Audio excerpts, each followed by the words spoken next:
Welcome to the Terrible Podcast with your hosts from SteelersDepot.com, where you can find all your latest and greatest Steelers news.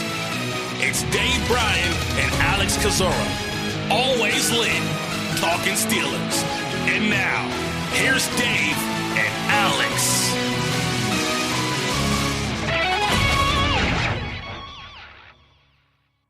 Welcome to the Terrible Podcast, Season 11, Episode 11. He's Dave Bryan. I'm Alex Kozora, SteelersDepot.com. Thanks for being back with us this Friday, Steelers Nation. Dave, we have a very busy weekend coming up with tomorrow. Man, it's coming that fast. Tomorrow is the cut down from 80 to 53, a very weird, strange, unusual offseason, preseason, but a sense of normalcy tomorrow with the Steelers getting the roster set for Week 1. You know, I woke up this morning from my nap, and it feels like football season finally, I think.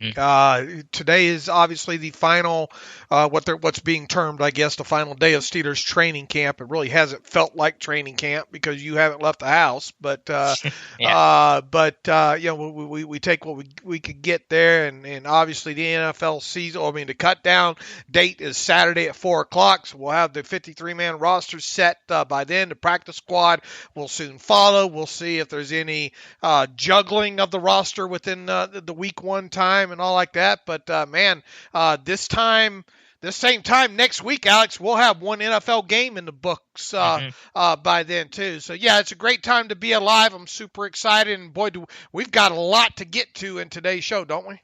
We do, and I haven't seen the live stream. I don't know if they're doing a live stream today, but according to Brooke Pryor of ESPN, the Steelers moved their 1:30 practice to 10:30 this morning, which is now when we're recording, so we may get a little bit of information on that throughout the podcast. All right, Dave, speaking of training camp, let's go through our camp update on the injury report, which you've been writing about every single day for Steelers Depot. Again, no significant injuries, which is good, although David DeCastro remains not only just out of practice, but not even seen at practice, which is becoming a little bit concerning. I think the Post-Gazette said the injury was not considered serious. That was not an official report, just a little blurb in one of the articles that I read. So hopefully that is true. But anything else on the injury front that you want to touch on? Yeah, look, the David DeCastro thing, I have my tinfoil hat kind of buckled on, but it's always on. It just now it's buckled. Yeah. It's just it's tight. It's cinched. But hopefully, the most concerning thing is they haven't spotted him. Right.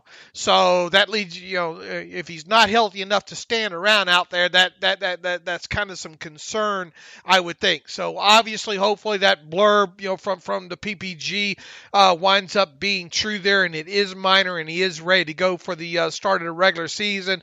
Lower body injury. We've NFL's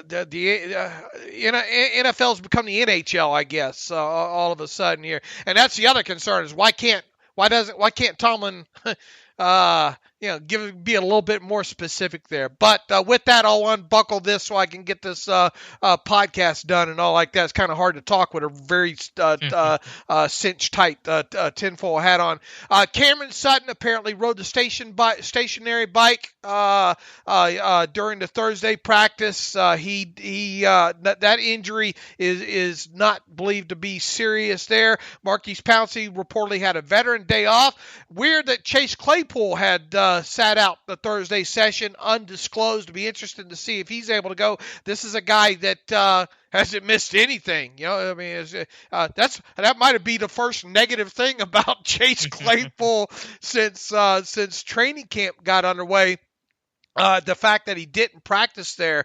Tomlin said nothing really new to report from an injury standpoint, some minor day-to-day things, guys continuing to work their way back. Cam Sutton didn't work today, but we expect him back tomorrow being today. McFarland, same thing. Tomlin said no real news on the health front there. Evidently, Cameron Canaday, the long snapper, and guard center Stefan Wisniewski were both partial participants on Thursday, so that's good news there. I guess, one more day to get through. Hopefully Tomlin takes it easy on these guys today because you look, as we've said several times, you look around the league and the extent of some of these injuries, that obviously happen every year. The Steelers look like they've gotten out of this, fairly good so far. Mm-hmm.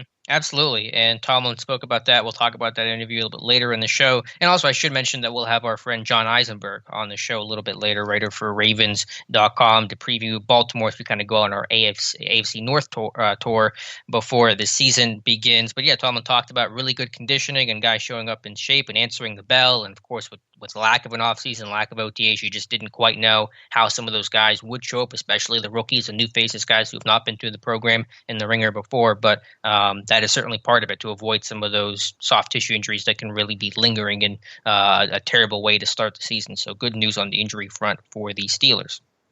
All right, Dave, one camp update I do want to get to, and anything else, of course, you want to add, feel free, but a lot of buzz on Alex Highsmith. We talked so much about top rookie Chase Claypool and how that is obviously deserved from the hype he's getting right now. It seems like he's having a really strong camp, all things considered, but Highsmith might be having maybe not quite as much hype, but certainly a lot of hype. And I hear the comments from Tomlin, even Colbert, it's definitely guys like TJ Watt talking about how it seems like Highsmith is going to be that number 3 outside linebacker, that next man up to replace and spell and rotate within TJ Watt and Bud Dupree. So really encouraging stuff on Alex Highsmith. Yeah, but then you turn around and you hear, who was it, Colbert say you don't want to kind of rush these guys. You want these guys to force their way into reps, I think. Well, it sounds like Highsmith is forcing his way into reps. Yeah, and we'll I mean, we don't have long to wait. I mean, look, obviously we guys, you know, the rookies probably not named McFarland that make or not named McFarland or Dotson that wind up making the 53-man roster. Probably not much special teams value. Of course, your top two, Claypool, probably going to be a gunner. I think we've got a little bit of blurb, possibly an up man blocker on the kickoff return team. Possibility, I think, for Claypool as well, too. We expect him to be, have some special teams value to him right out of the chute. Obviously, with Highsmith being a linebacker, you would expect him to be on some special teams units as well, too. The only question with both those top of those guys right out of the chute is how much burn will they get on at their respective positions outside of special teams. Obviously, we're going to monitor that stuff, but when you go back and you look at, I found it interesting, and boy, props to Sirius XM NFL Radio. If you people don't have a subscription to Sirius for that channel and that channel alone, you're doing it wrong, probably. Boy, they had the slew of interviews yesterday. What was it, 6 or 7 or 8 interviews? I lost track. We couldn't even keep up with them. They were coming so fast. Pat Kerwin and Jim Miller on Moving the Chains show. Watt was one of those interviews, and we've recapped a lot of what he had to say. And, when asked about Highsmith, he said he definitely looks like he belongs. I feel like he's a guy that asks a lot of questions because he wants to get better, but he also knows a lot about the defense already. He's making a lot of calls that usually guys are making their second and third year, and his motor's there as well. And he's just always trying to get better, trying new moves. He's not afraid to fail. And those are just all great characteristics of a guy that has potential to be very special. Who does that sound like? Sounds a little like TJ Watt. It sounds like that's the same thing. That's what I wrote in the post yesterday. To be honest, what Watt said about Highsmith on Thursday sounds quite a lot, quite like the thing several Steelers players were saying about Watt back in 2017. And Watt obviously went on to start 15 games his rookie season, blah blah blah, and the rest is kind of been history. Obviously, we don't expect Alex Highsmith to be a starter this year, barring injury, knock on wood. But the question becomes, how quickly can he be that first guy up? We would think that Ola Adeni went into this training camp potentially being that guy, but Adeni is a guy that, how many total snaps does Adeni have on the defensive side of the ball to date, Alex? Not many. That's a good question. He split with Chick obviously last year, played a little less than what I thought. He's probably sitting around $150. I'd have to let me look up on Football Outsiders here what they have him charted down for. At least they got him for just 64 snaps on defense last year, and he didn't play a lot obviously the year before. So yeah, probably about 100 total career defensive snaps. Yeah, so not a lot. Maybe not even 100 at this point. One of the other interesting things, and I don't know how much we should read into it, kind of the final thought that Watt had on Highsmith was, and I'm looking forward to having him relieve Bud and I when we need a blow this year. Right. That's what multiple people have said that Highsmith is the name that comes up. So that is probably the rest. We don't know how hyperbole-ish. Is that a word? Hyperbole-ish? I'll allow it. Can I get origin, please? Can you use it in a sentence? I cannot use it in a sentence. T.J. Watt was hyperbole-ish about rookie Alex Highsmith. Look, I mean, you obviously expect, you don't expect any negative to come out of teammates' mouths about a rookie or anything along those lines. So, but I think of all the things that T.J. Watt had to say about Alex Highsmith, that sentence and that sentence alone makes you sit up a little bit and take notice. Mm-hmm.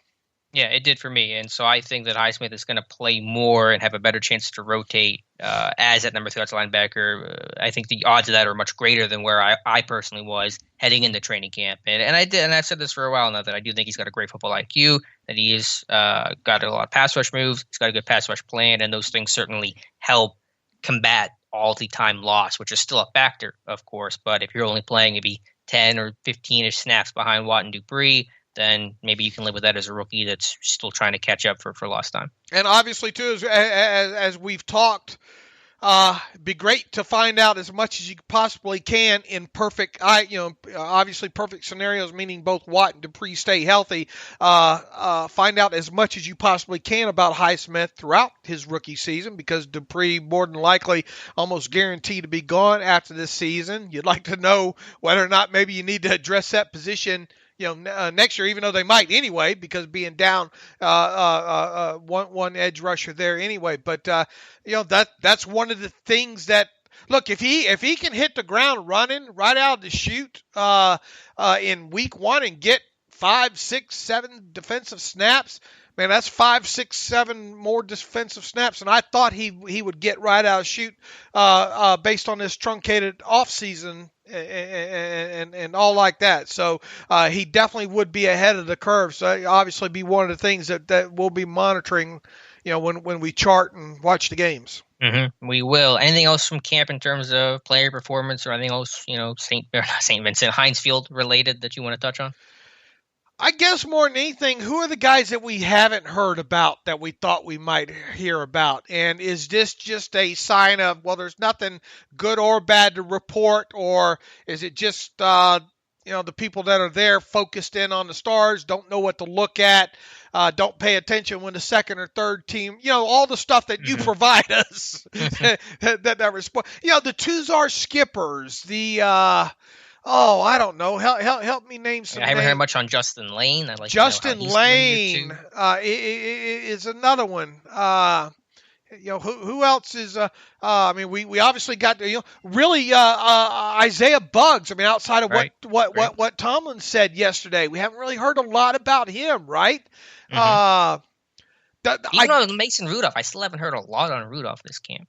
A little. Yeah, a little. But I mean, there were some kind words, I think, by either Colbert or Tomlin yesterday on Sirius about him, but really not much out of him either. Really, for the most part, too. James Washington. Really, have you heard? Have you really heard his name? So I think, even though I think, at least I do, I feel like in fact, putting together my final 53-man roster really throughout this thing really wasn't as hard as maybe I envisioned it would be with less info there, but maybe it has to do with the pandemic and continuity and that kind of stuff there. But I still find myself on several of these kind of mid-depth chart players not learning too terribly much about them, I guess, over the last 3 weeks or so. Right. I think we're all in the same boat, unfortunately, right now. And some of these young guys, too. Some of the defensive linemen that Keith Butler tried to, talk up, or at least not talk up by hiding them a a bit. They did a good job of that. Yeah, Henry Mondo. I would love to see how he's doing. Walker. You talk about Antoine Brooks Jr., a rookie. We talked a lot about Marcus Allen. I'd like to hear how Brooks Jr. is doing just in general, even if he's not going to make the 53. So, yeah, unfortunately, just not a lot of information on some of those guys outside of the Claypools and some of the top guys, and the Dan McCullers has lost weight. I've heard that 50 times in training camp, and I got it. Let's move on. But speaking of your 53-man roster, Dave, you had that go up in your final edition before tomorrow's cut down. will happen. And I think it's pretty much the same as the last one, except for at least, one change at outside linebacker, correct? I think I have two changes because I Deion Kane, I threw him back in there as well too. What's interesting, I went back and looked at my initial one right after the draft, and not a lot has changed. I've had several mainstays throughout the 53-man roster prediction roster process. In fact, I think that number is 46 of 53. Players. This final prediction is a lot like my first one from way back in May. However, in fact, 49 of the 53 players from my first one back in May are in my final one now. So the ones who weren't on the one way back in May: Devlin Hodges, Ryan Switzer, Curtis Riley, who obviously I don't think was with the team then, and then Marcus Allen. So those are the four guys that were not on my initial 53-man roster there. I mean, it's pretty much, I don't know, you call it chalk, I guess, across the board here. I mean, I don't think I've got too many shocking things here. I mean, my quarterbacks, obviously Roethlisberger, Mason Rudolph, Devlin Hodges. My running backs, I toyed with the idea of Wendell Smallwood, but I think I explained in that last one that Wendell Smallwood with that injury, I don't think he did himself any favors. So I have Jalen Samuels being the fourth one there. I guess really the only question is are they going to keep 6 wide receivers? And if so, who is the sixth? I put Deion Kane back there by default because I just don't think anybody else has, done enough maybe to justify that. I have Ray McLeod and Amara Darbo on the practice squad. Chalk on the tight ends, chalk on the offensive linemen, keeping 8. Really chalk on a defensive lineman. I don't think that's changed throughout the process. I don't think my inside linebackers, unless you want to call Marcus Allen an inside linebacker, which I suppose you can at this point, none of that's changed with Bush, Williams, Ulysses Gilbert, and Robert Spillane. Outside linebackers, I don't know. I don't know what to think about Tuzar Skipper and J-Ron Elliott. And the numbers there. I went back to Tuzar Skipper again only for the fact that they signed him to a 2-year contract. Not that you can read too much into that because they don't stand to lose any. I don't think salary cap room. I don't think there was a bonus involved there. But the fact that maybe they thought that they needed to lock him up to 2 years instead of 1. Maybe has some significance as to whether or not they like him. But I was a little bit, as we just mentioned, a little bit concerned that there hasn't been a lot of Tuzar Skipper news, throughout this process here. Will they keep 5? And is the 5th Skipper or Elliott? I think that's one of the biggest maybe mysteries left at this point. Cornerbacks, chalk there, although that James Pierre, I'll say this, James Pierre, from not watching practice any, seems to have been maybe a camp darling, if you will. He was on the Post-Gazette's 53-man roster, for whatever that's worth. All right, so there you go. I think there's an outside chance. I don't know where they would cut to fit him in there. Maybe that extra wide receiver position. Would be the chance there, but it sure seems like he had a ball magnet in him throughout training camp there. Safeties, Curtis Riley, obviously a late ad, probably going to make it. Marcus Allen, whatever you want to term him, linebacker, safety, whatever. I went ahead and grouped them with the safeties there. I went chalk with the specialist, obviously, with Chris Boswell, Jordan Berry, and Cameron Canaday. My practice squad got slightly shook up by some of the changes. In fact, I need to put I forgot to put Ray McLeod back in the spot of Deion Kane there when I made the change there. But anything stick out as far as that's concerned? No, I'm in basic agreement across the board, and I think it just comes down to one of two camps. Will this roster Saturday look pretty chalk because it's going to be veteran tilted towards the veterans and the rookies that just really won't have the opportunity to make it, or will there be some surprises that will be seemingly surprises to us because we aren't able to have the eyes and the information that we typically have? And will there be someone like a James Pierre, like a Duran Gray that makes the roster that may feel kind of out of left field to us, but to those, had we been there every single training camp practice or watched all 4 preseason games, may not feel like a surprise. So just uncharted territory, obviously, this season, and we'll just kind of have to see which way this roster goes because we just really don't have a lot of information to work with. Is there what are the biggest differences you think you have with what I've done? Just practice squad guys? Probably. I think it's very similar, especially I had some differences in your previous one, but for your final one, I mean, I had Deion Kane as a 6th receiver, which is not what you have. The O-line's the same. I don't know if we have a single difference on our roster right now, to be honest with you, now that you put Skipper back in for Elliott and all that. So I think we're identical. And probably not surprising based on a limited amount of information flow and the whole continuity. I mean, that, like I said, I think this might have been – I think I had less anguish time throwing this one together than I ever have in as long as I've done this. It feels that clear cut. I don't think either one of us expect any surprise cuts, but if there were one, who would it be? Well, you had the poll yesterday that listed kind of the options of Barry, Samuels, McCullers. Is there a 4th on there? No, but I think I flirted with maybe putting Wormley on there, if you can believe that. Yeah, I don't think they cut him. I don't know. They just gave up the 5th for him, at least carry him. I mean, maybe he wouldn't be active week 1. Maybe Bugs would get the hat, and they don't feel like Wormley's gotten the reps. I think that's more plausible. I don't think Samuels gets cut. I just think they like that versatility enough, even if I'm not as high on Jalen Samuels as the team is. I think I'm not either. And once again, it's important to point out that we do these with what we think the team is going to do, not necessarily what we would do. Right. Yeah, it's hard to find that surprise cut. A Dangerfield, I really can't see that. Him being the up back on the punt team, some known safety depth guy that's been part of the team for a little bit. It's just hard to come up with a name. It really is. And then, even if some of these, even if there is a surprise one, it's, could Barry? I mean, I guess there's an outside chance, Yeah, I think if Barry were to get cut, it would be where he makes the roster initially, and then some other punter gets released somewhere else, and they replace him. Because I can't see a rookie in Waitman, A, doing enough to beat out Barry, and then B, them having enough trust and confidence in him when they just carry him on the practice squad. Right.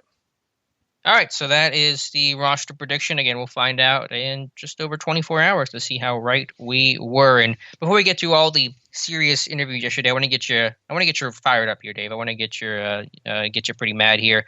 Talk about Josh Rosen and why he should be a Pittsburgh Steeler. Yeah, there you go. I think we're both in disagreement with the idea. The report is the Dolphins are looking to trade him with Tua, and they have Fitzmagic on the roster. So Josh Rosen potentially on the move again. Why should the Steelers trade for Josh Rosen, Dave?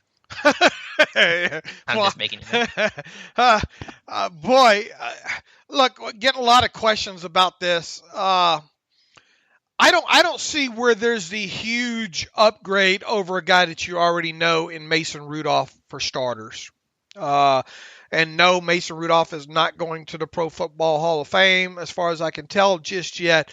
I just don't see the devil that you know or the devil that you don't know being that much more of an upgrade over the devil that you don't know. That's starters.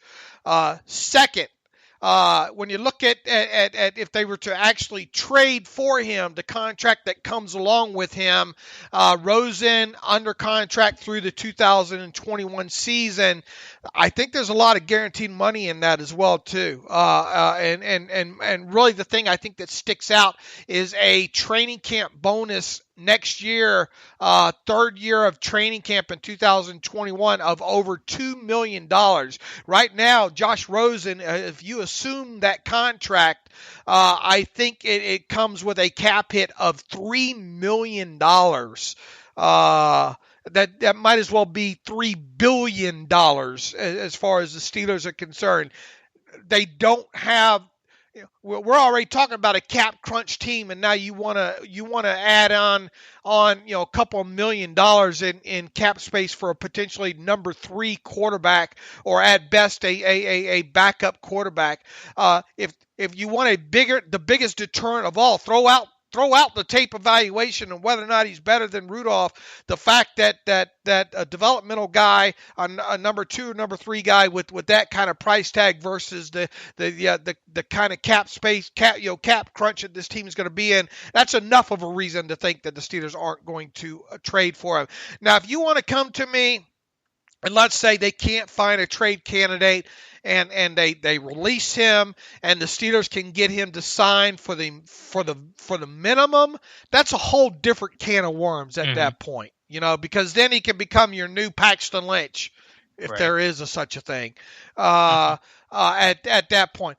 Even then, I don't see that happening, but the plausibility factor goes up times 80 at that point. So, if you want to boil this whole thing down to one thing and why it makes no sense to suggest that the Steelers trade for a guy in Rosen, well, hey, you'd have to give up something to get him. And okay, let's say it's only a 7th round draft pick, blah, blah, blah. You could get past that aspect of it. It's just the contract that really is the biggest deterrent based on what it looks like you're getting.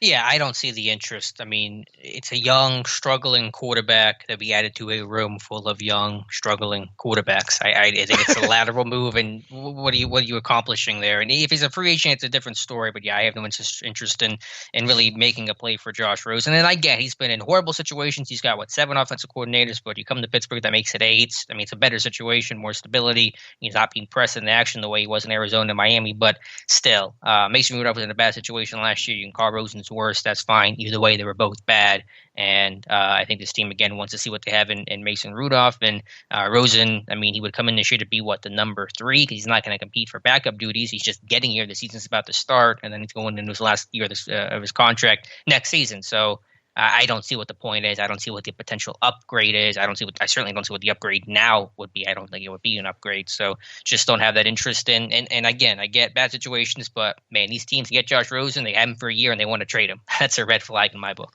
Yeah, it really is. And look, I mean, Mason. I will say this about Mason Rudolph, and I'll continue to circle the 2 games last year.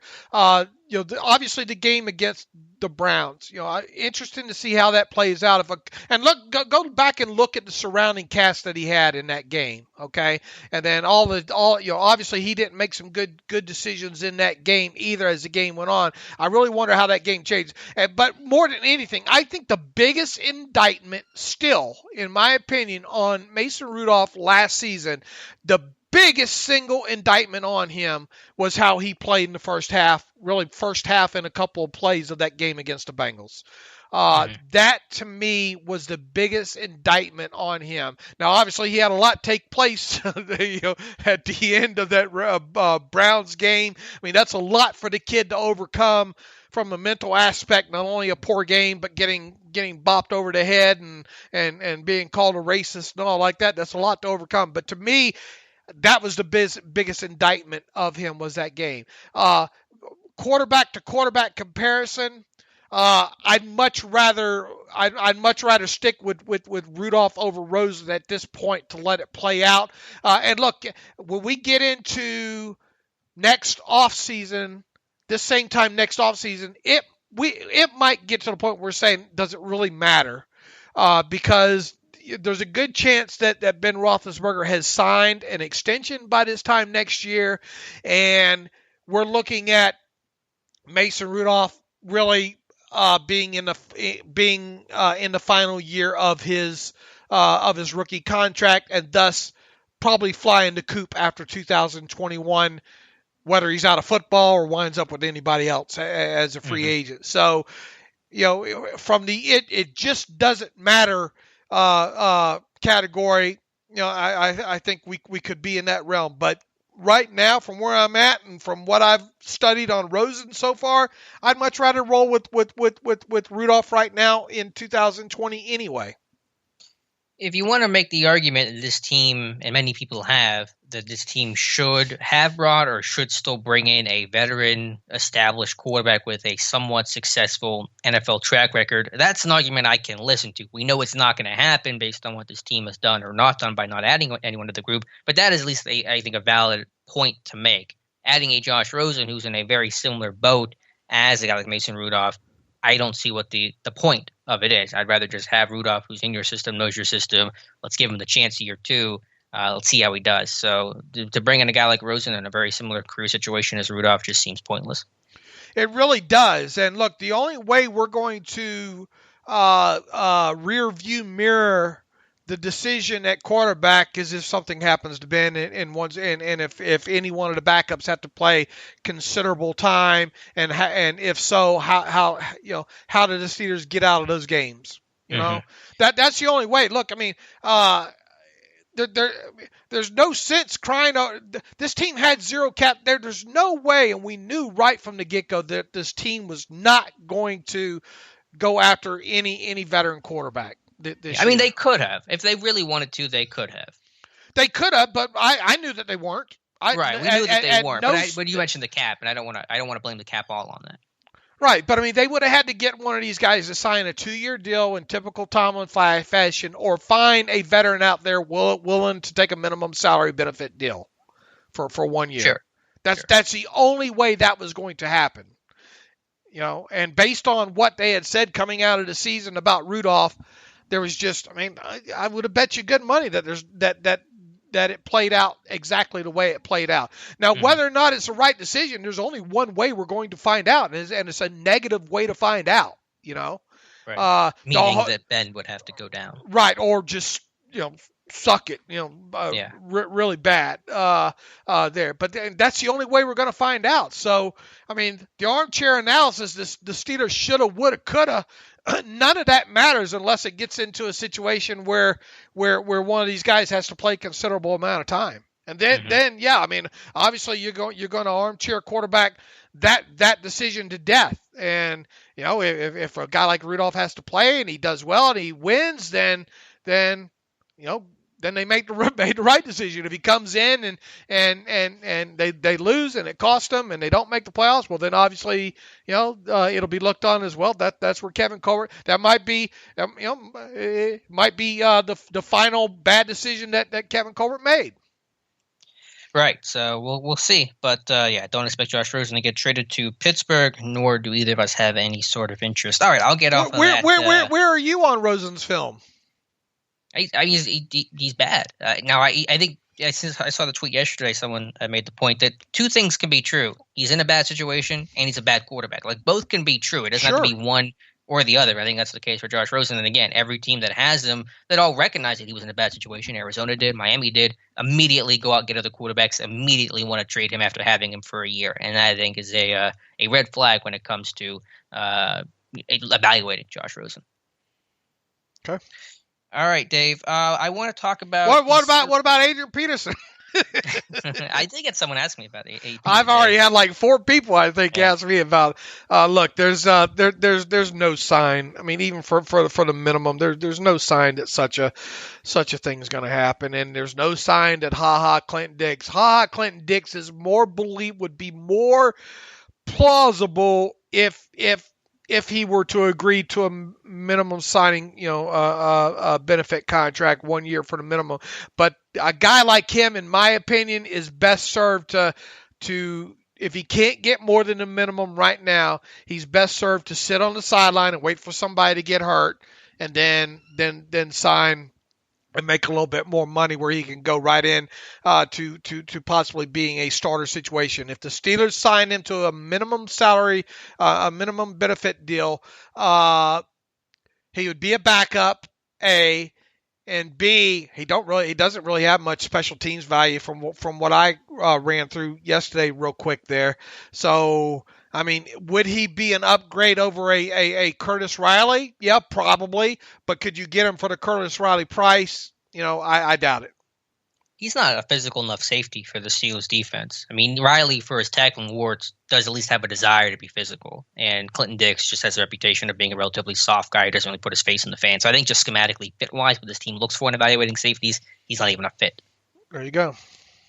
All right, Dave, we got a lot of serious interviews that we had referenced earlier in the show that I want to get through. Colbert, Tomlin, I mean, literally half the team, I feel like, talked to Jim Miller and Pat Kerwin yesterday. But before we do that, I do want to throw it to our interview with Ravens.com writer and good friend of the podcast, John Eisenberg. John talks about a preview of the 2020 Baltimore Ravens. We talk about the defense, the Earl Thomas situation, what to expect from their rookie class, and everything else Baltimore related. So let's talk to John, and then we'll come back. And real quick before we do, winning season returns at MyBookie. Winning season means double your first deposit. Winning season means Survivor, Super Contest, and Squares. At MyBookie, winning season means hitting all your parlays and props with your feet up, watching your team trounce their rivals. Rejoice, rejoice. It's time to celebrate the NFL season. Invest in your intuition. Use promo code TERRIBLE. That's promo code TERRIBLE and double your first deposit at MyBookie.ag. New players get up to $1,000 in free play designed to add more excitement to the sports you love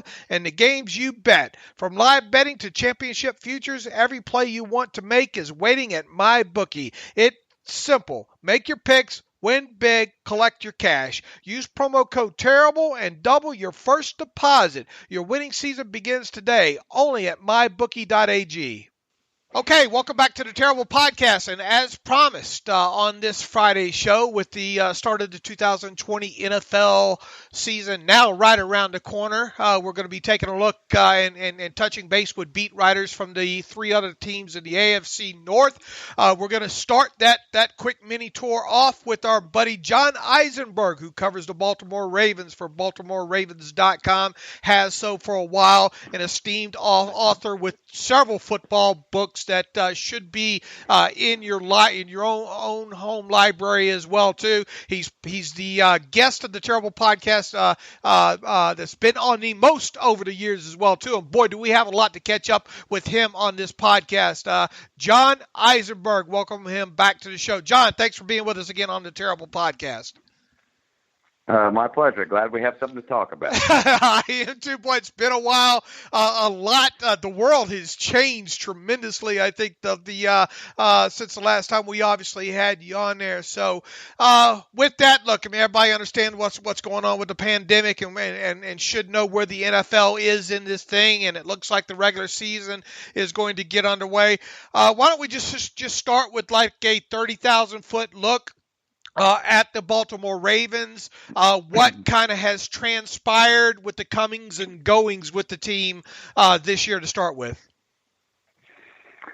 Well, from 30,000 feet, I think the Ravens look pretty good. They're really good, and they certainly feel this way.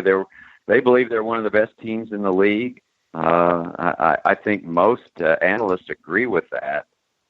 They're coming off a season where they won their last 12 regular season games. They haven't lost a regular season game since last September, and so they finished with a 14-2 record. They have Lamar Jackson, current league MVP, 13 Pro Bowlers, almost all of whom are back. I mean, they have a strong roster. I think they've added to it this offseason, and in some interesting ways, and so they feel really good about where they are right now.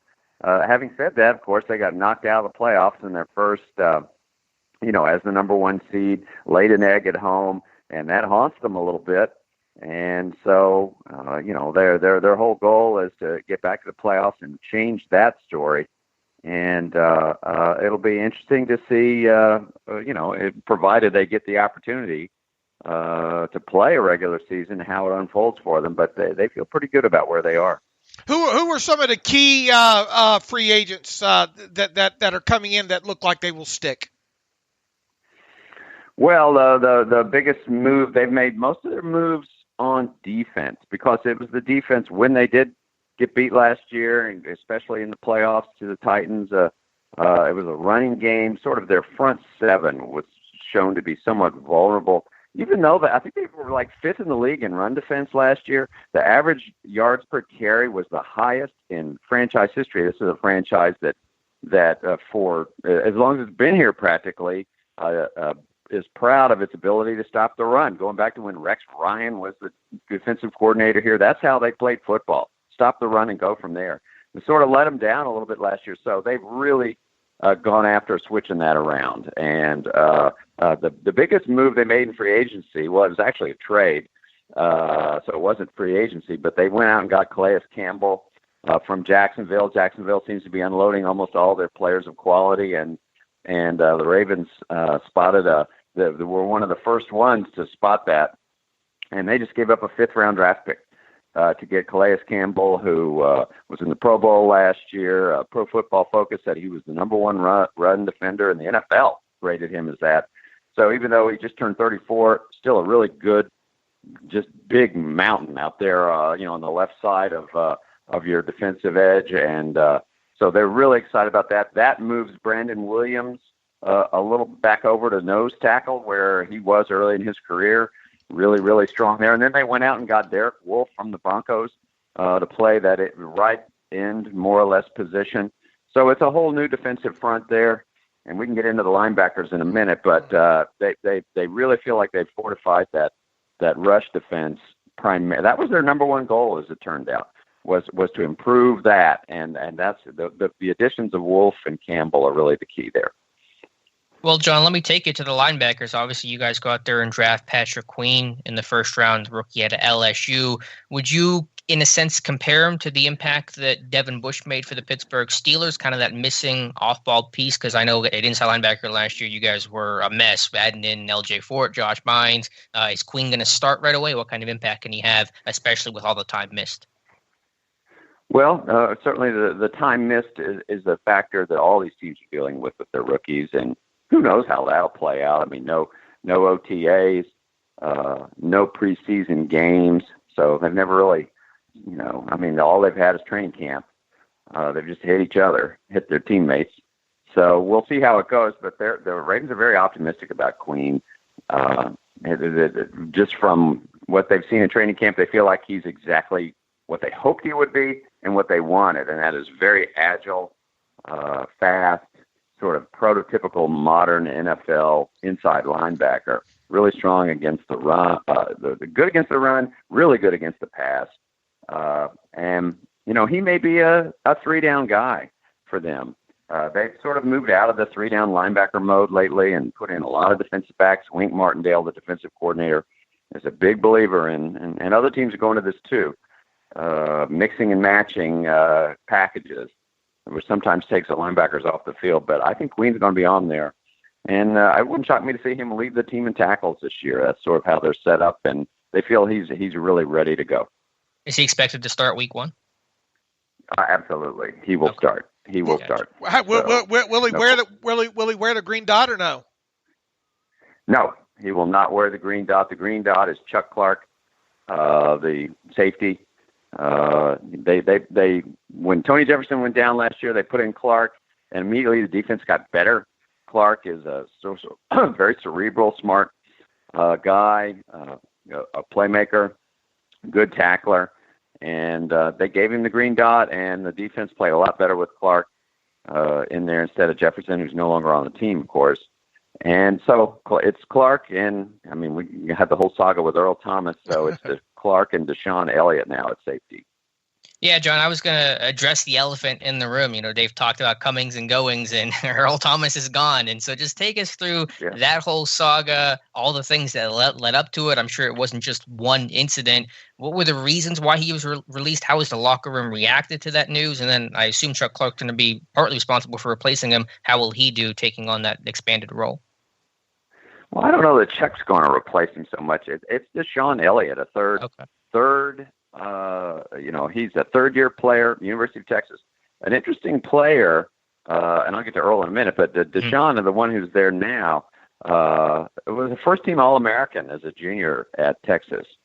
Really good playmaker, and he came out and the Ravens, he lasted until the 6th round, didn't have a super combine, and the Ravens took him in the 6th round, coming off first-team All-American season.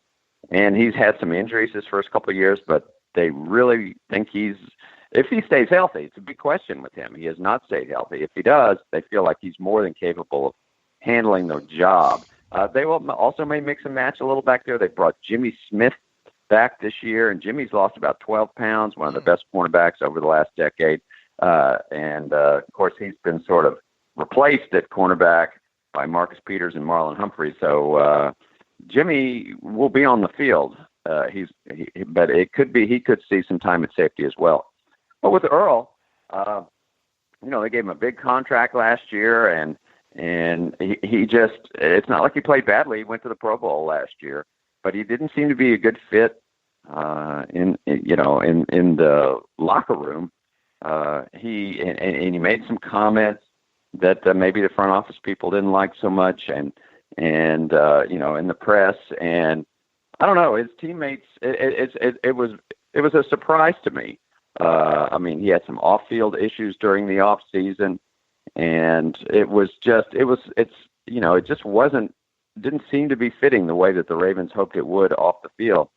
And so, they just made the move. It's pretty shocking. And, Earl has not been picked up yet. So he'll land somewhere. He's still a good player. The Ravens will miss him on the field, a good player. But they just made the decision that, it's just better for them to move forward without him, And so it does cost them some against the salary cap, but they feel they can handle it. When you look at position group by position group when it comes to the Ravens, obviously a lot of returning players, as you already indicated there, but I can't get past the wide receiver group there and maybe the questions revolving around that group. Now, albeit we all saw what Marquise Brown did last year, and I think he's bulked up a little bit this year. Miles Boykin, I really liked coming out of Notre Dame when they got him, but he's been kind of quiet to date. Willie Snead and Chris Moore both kind of back into their career guys, I think. I really like Devin Duvernay coming out. I did a lot of time researching his games at Texas. I think Alex was also a big fan of his as well. And then James Prochet was another guy that we've been familiar with, I think, dating back to the Senior Bowl there. So what's your thoughts right now on this wide receiver group, top to bottom, and spend a little time talking about the progress that maybe a guy like Devin Duvernay has made this truncated offseason? Well, the Ravens have really sort of, for years, as Steeler fans know, they've really relied. They've had trouble drafting top receivers, and they've relied on a lot of veterans, going back to Derek Mason and Steve Smith, all sorts of guys, and they've had some success with that. But the result of it is that they're constantly looking. What they really wanted to do was build a young core they could grow with, and so they've really thrown some assets at that, mainly some draft assets at it with Hollywood Brown, first round draft pick, Boykin, a third round draft pick, Duvernay, third round draft pick. This is all in the last 2 years, and Prochet, sixth round pick, they really like. So they're going with these young guys. And lots of rumors, of course. They had Des Bryant in for a tryout, didn't sign him. The Antonio Brown to Baltimore stuff has been going on all off season. But they've refrained from doing that. I think so. Is it a question mark? Yes, but the Hollywood Brown is probably the most improved player in their training camp. He had a tremendous offseason, has really reconfigured his body, much stronger, much faster even. And Boykin, they feel like they went they had Des Bryant here. They could have signed him, but they went with Boykin instead. They feel like he's going to make that leap as a second-year player. I don't know that you see any just flat-out number one receiver in this group. I don't know how many teams have a flat-out number one receiver. But the Ravens feel like they're going to run the ball still more on offense. It's all about Lamar and the running game, but they do need those receivers to be better playmakers, and they feel they've in these young guys, they've got what they need. So we'll see. An interesting gamble by them. When you look at the running back depth chart, obviously led by Mark Ingram, they addressed the position with a familiar face, J.K. Dobbins out of Ohio State. For a bowling ball type of kind of well put together kid, he sure busted off a lot of big runs there. I did an extensive breakdown on him as well too. Who are going to be the other? Obviously, I think Patrick Ricard probably going to stick as the fullback there.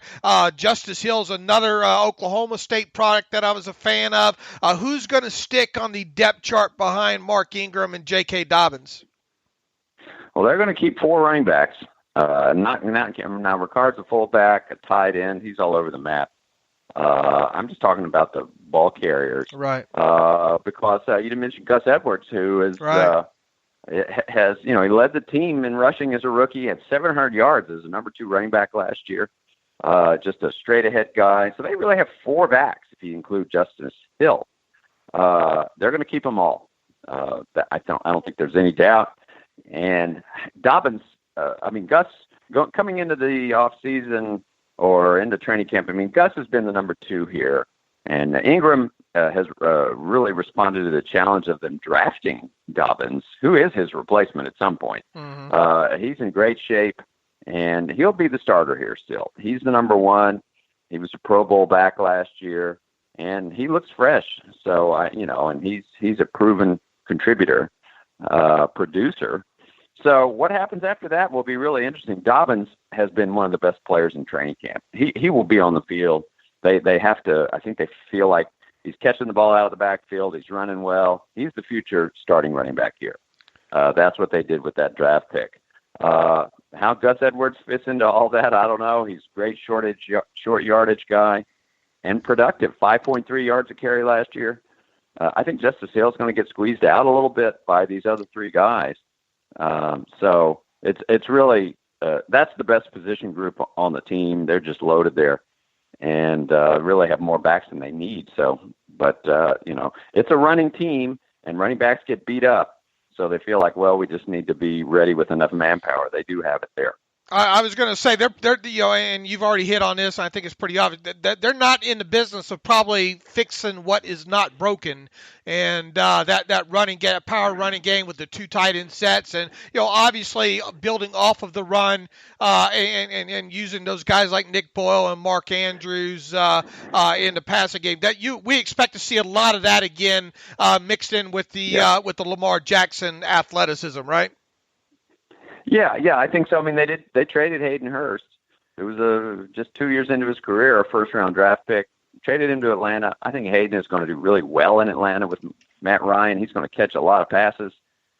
He was sort of stuck behind Lamar, and Mark Andrews have had great chemistry from the beginning. Nick Boyle, very valuable. He's like a 6th offensive lineman. They want him on the field. So there just wasn't as many snaps, I think. So I think Hurst will do well.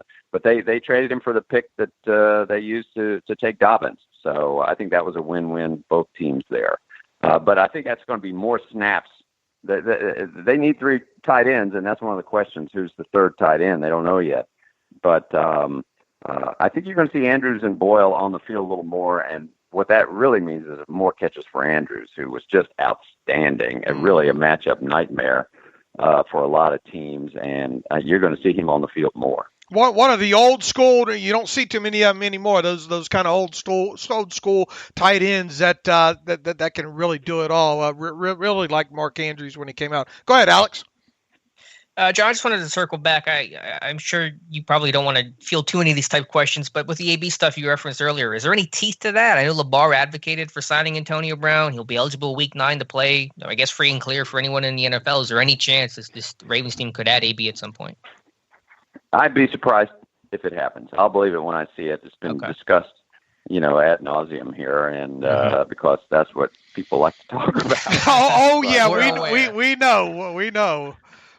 Yeah, and but what's interesting is Brian is the one they brought in. They brought him in, but they didn't sign him. I think they liked what they saw, but I think they're going to wait and see whether these young receivers, if they have a problem there, it could get interesting. But I would put the odds against it very long if that happens. Let me steer you back to guys who are on the roster right now. Or one guy that actually just left the roster with Marshall Yanda, the great right guard, retiring this year. Who's going to replace him? Is the line better or worse than last year? And what's the update on Matt Scurr, who had that really serious knee injury? Seems like he's working his way back, and they're really encouraged by his rehab, but just overall state of the line replacing Yanda at right guard. Well, they've been outspoken from the beginning. They're going to – someone will take Yanda's job. He will not replace Yanda.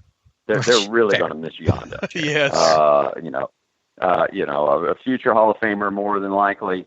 I mean, 13 years, unbelievable years. Not just a gamer, but I mean, a tremendous blocker, rugged, set the tone in the room. All the linemen looked up to him. It's a real changing of the guard there. They got to find new leadership. Just everything you would want in a football player was Marshall Yonda. So he'd had enough, and was pretty. I mean, that was it. I mean, 13 years in the trenches, I think will do it. And he dropped a lot of weight. He looks like he looks like Alan Faneca now. Dropped so much weight. Yeah. It looks like he's gonna be running marathons or something. But interesting. But they've got a bunch of candidates there at right guard. They brought in DJ Fluker, who is another guy, lost a ton of weight and looks really fit. And he's had sort of an up and down career. A third round draft pick, Tyree Phillips from Mississippi State, was a tackle in college. Big. I mean, the thing to remember about the Ravens, they love these big rumbling guys.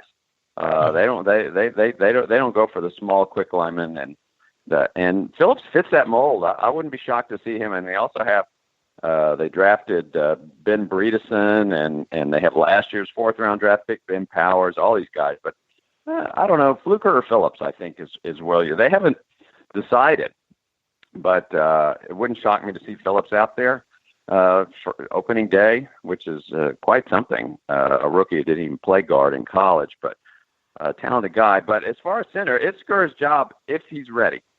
They have Patrick McCarry, who stepped in when Skur got injured last year and held up okay. Didn't do so great in the playoffs. Skur is better, but it all depends on whether he's healthy. And he's working. He's in pads. He's practicing.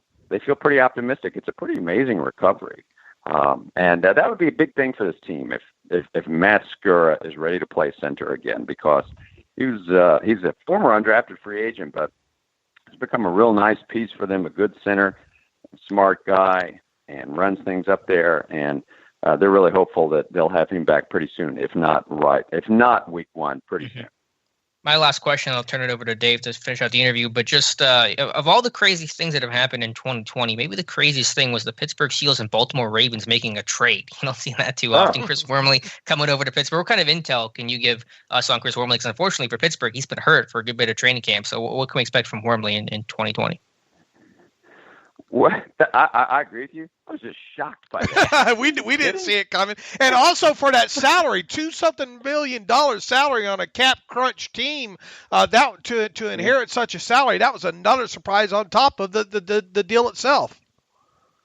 Wormley is a first-rate guy. I'll say that. He was a former third-round pick. They loved him coming out of college, and he played his way into a role here. He was never here.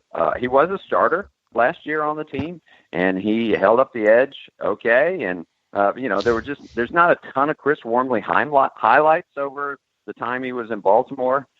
He went from a rookie into a guy that, a 16-game starter. So that in itself is a commentary on the type of player he can be. He can play that position, tackle guys, pressure the quarterback.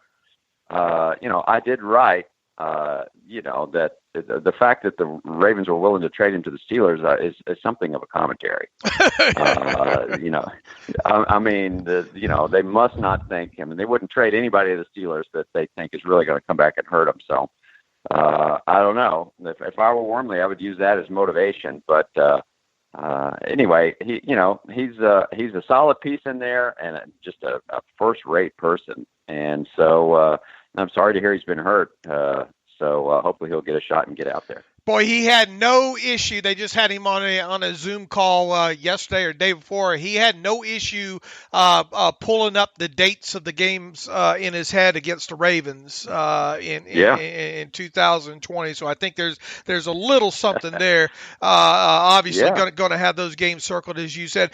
John, look, when you look at this team top to bottom, you look at what they did last year, you look at the continuity. Continuity is going to be a big buzzword with both these teams. I think the Ravens and the Steelers in 2020. Obviously, the Ravens are the favorites to win the AFC North. Not only that, they're the favorites, I think, to really battle Kansas City for the AFC crown.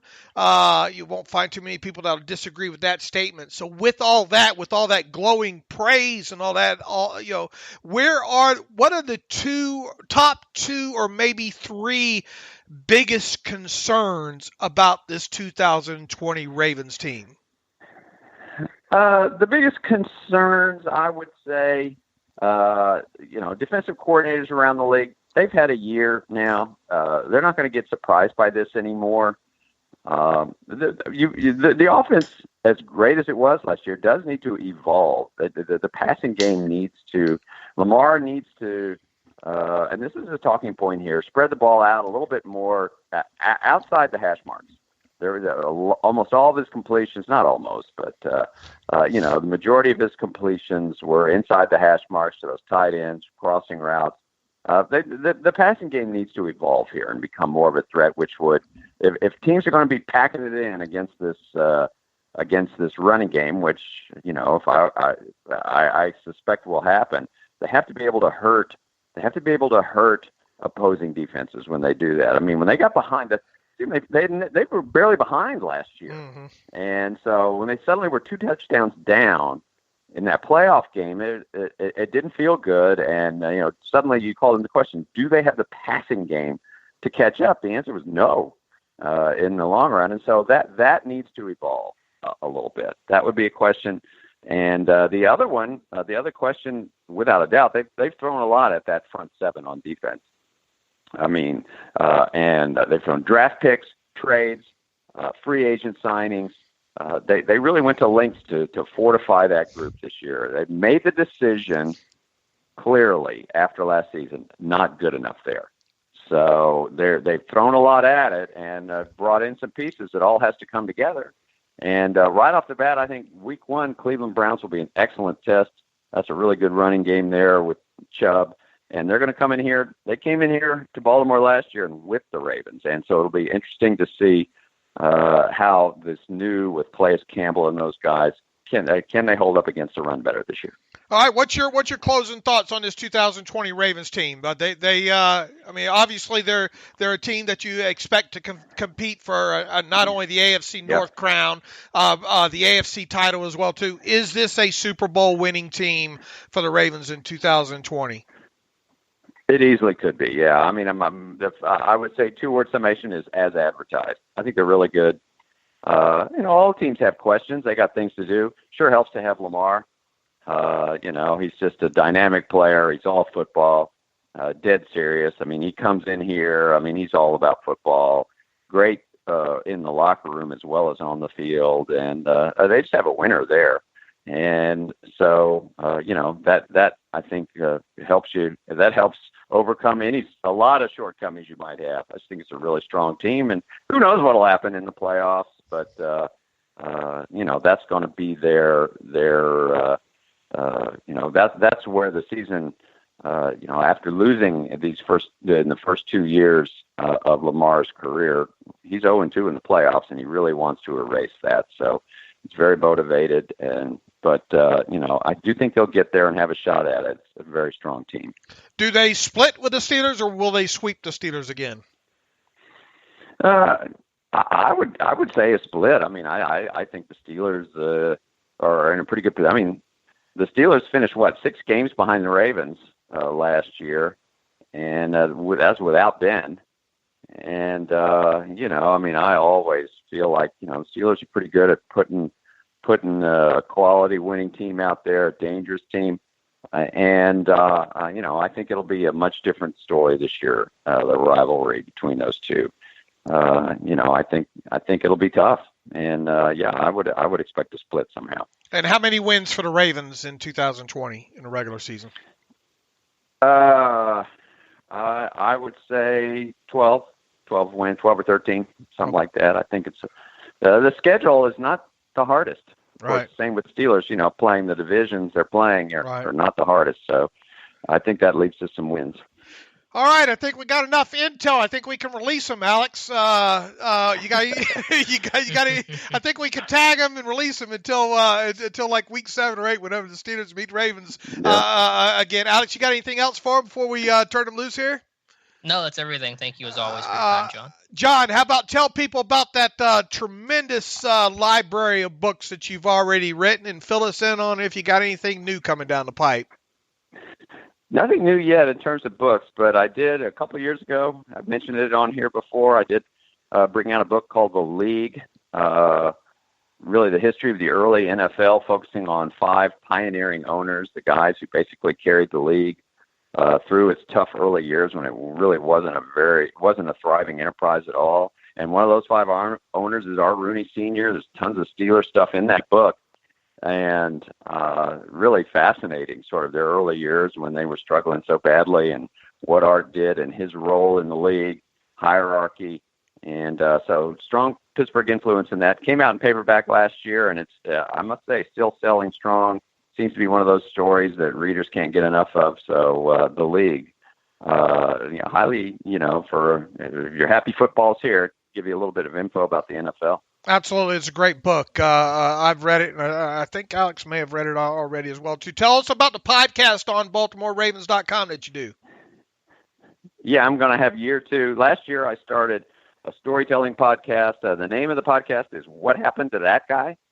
And it's a podcast about, I've identified former Ravens who are doing interesting things and just telling their stories, basically going in and interviewing them.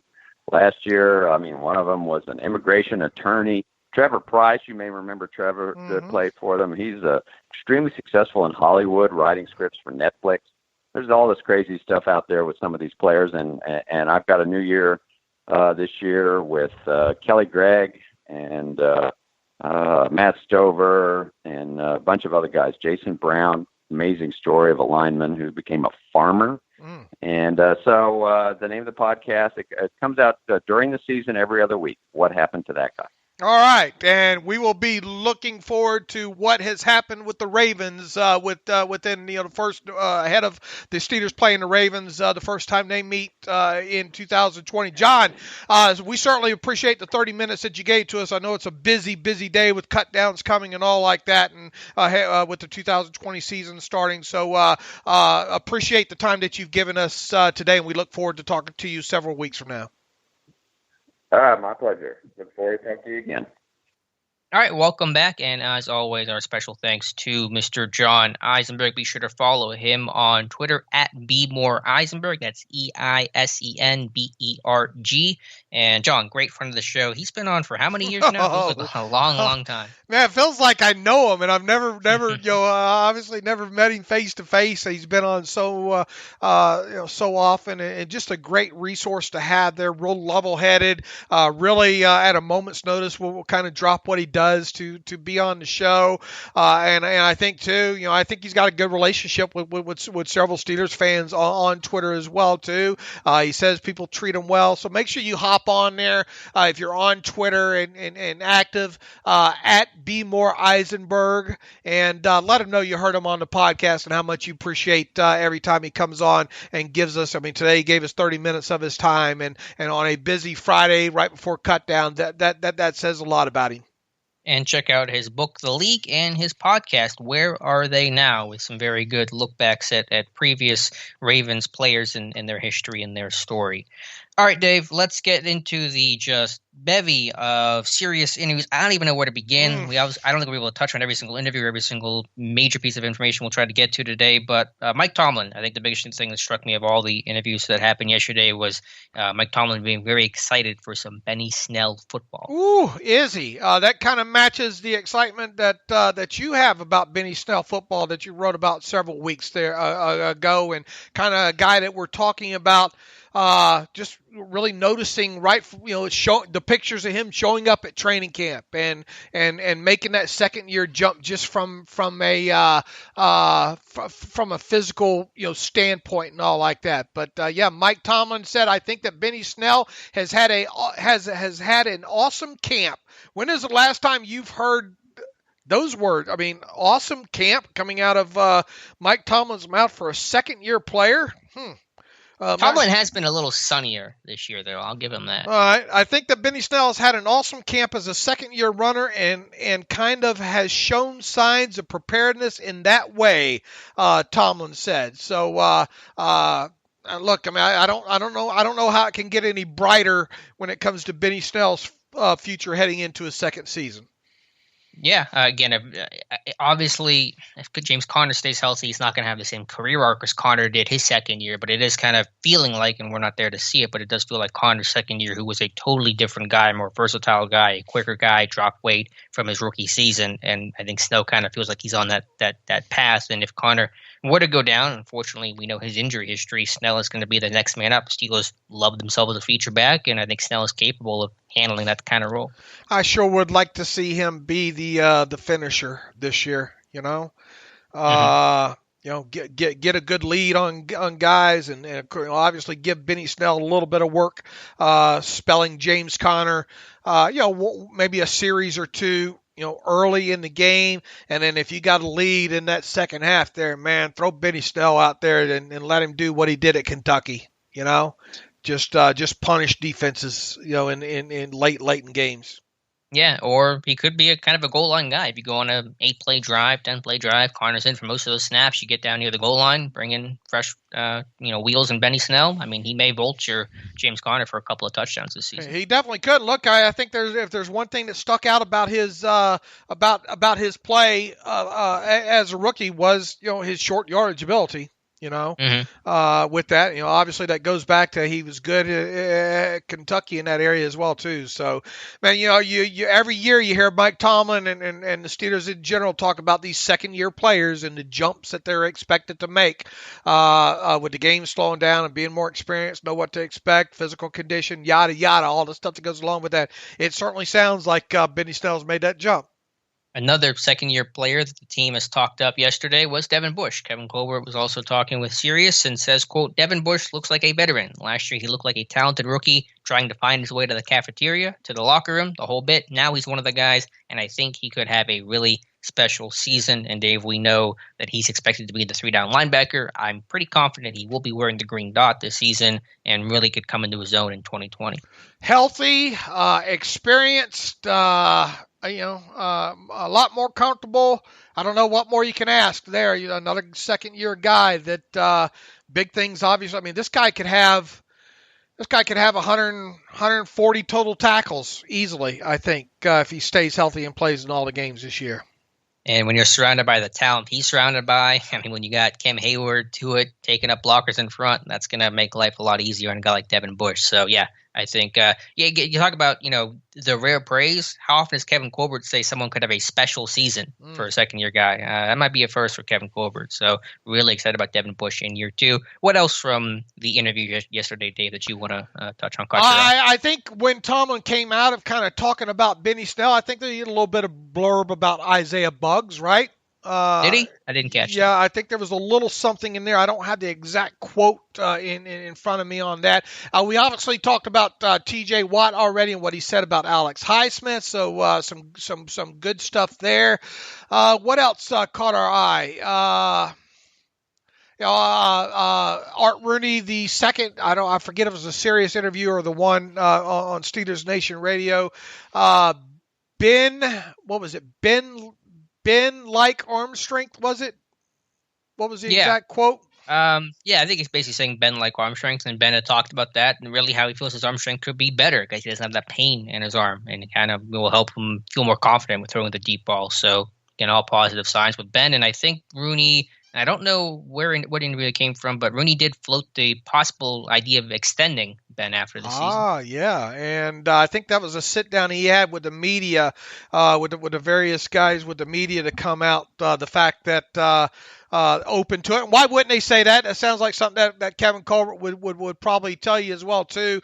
And obviously the 2020 season is going to play, how Ben performs in 2020 will go a long way in making that decision. And we've talked a lot about that in recent podcasts. Alex, such a move, if it did happen with an extension with Ben, would happen in probably February or March. So we'll let the 2 clear cap space, correct? Right. That's when Ben usually does it. That's when his roster bonus is done. It would just make sense that February, March would be the time to do that. But we have to get through the 2020 season first. But it definitely does seem like they are open to doing that. So that's good. Good news on that end there. Kevin Colbert on Mason Rudolph. Mason, he looks like a veteran, he told Pat Kerwin and Jim Miller. He's still developing. He's making some good decisions. He's getting the ball out. He's continuing to grow, much like Devin Bush is at the linebacker spot. So you feel a little more comfort level there. Yeah, for me, what do you think the biggest key? Let's assume that Rudolph has to, unfortunately, get into game action for at least a start this season. What is the biggest area of his game you want to see him improve on? For me, it's pocket presence. I think if he does that, he'll have much better results. Yeah, look, I mean, you go back to several of the decisions and taking some sacks where he should have got the ball out. You know, I think the biggest thing is hopefully the speed of the game. He's now comfortable with that, and he's learned that NFL Open is different than college Open. You know, sure. Especially. What was that? Go ahead. Big 12 Open. Yeah. Everyone's open in the Big 12. Yeah, you're open, right? You're open right now in the Big 12. Those kind of things, and being able to go through the progressions faster, and seeing the Johnny Holtons run across the middle, you know, underneath.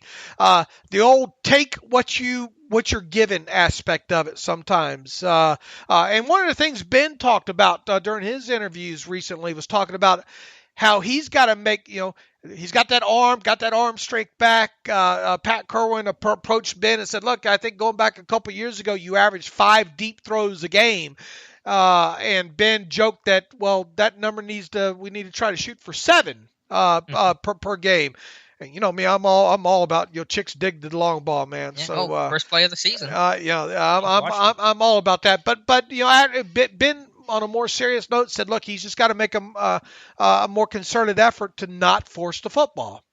And I think obviously that goes with any quarterback on top of it. I just want to see. Well, I don't want to see it because the only time I want to see it is in mop-up duty, other than kneel downs. Just make better decisions with the football overall. Get the football out quicker, and as you said, the whole pocket presence there. Sometimes it just feels like last year when you go back and look at the tape, there was such a concerted effort to prove that I'm a pocket quarterback that he stood in there too long. You know, it wasn't even that for me as much as it was.